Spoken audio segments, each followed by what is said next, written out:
பாகுபலியில் அமரேந்திர பாகுபலியாய் அசத்திய பிரபாஸ் அடுத்து போலீஸ் அதிகாரியாக நடிக்க இருப்பதாக தற்போது தகவல்கள் வெளியாகியுள்ளன. பாகுபலி என்ற ஒரே படத்தின் மூலம் உலகளவில் தெரிந்த நடிகராக மாறியுள்ளார் பிரபாஸ்.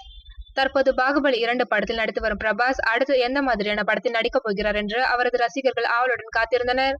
இந்நிலையில் ரன் ராஜா ரன் புகழ் சுஜித் இயக்கத்தில் பிரபாஸ் நடிக்க இருப்பதாக செய்திகள் வெளியாகியுள்ளன. இந்த படத்தில் முதல் முறையாக பிரபாஸ் போலீஸ் அதிகாரியாக நடிக்க இருப்பதாக கூறுகின்றனர். பாகுபலி 2விற்கு பின் பிரபாஸ் நடிக்கும் இந்த படத்தை பற்றி அதிகாரப்பூர்வ அறிவிப்புகள் விரைவில் வெளியாகலாம் என்று எதிர்பார்க்கப்படுகிறது. பல பெரிய இயக்குநர்களும் பிரபாஸை இயக்க காத்திருக்கும் நிலையில் சுஜித்தின் மீதுள்ள நம்பிக்கை காரணமாக இந்த வாய்ப்பை பிரபாஸ் கொடுத்திருப்பதாக டோலிவுட் வட்டாரங்கள் தெரிவிக்கின்றன. 13 வருடங்களில் 19 படங்கள் நடித்திருக்கும் பிரபாஸ் இதுவரை எந்த படத்திலும் போலீஸ் வேடத்தில் நடித்ததில்லை என்பது குறிப்பிடத்தக்கது.